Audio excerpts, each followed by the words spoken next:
الله وبركاته.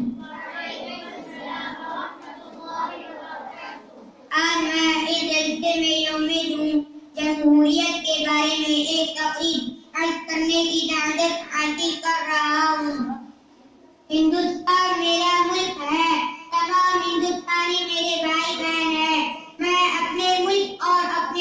میں اپنے ملک سے محبت کرتا ہوں اور مجھے اس کے رنگا رنگ اور قیمتی باریکاں پر فخر ہے اور مجھے اس کے شان بننے کی کوشش کروں گا اور ہر ایک سے پیار اور محبت سے پیش آؤں گا۔ پیار اور محبت سے پیش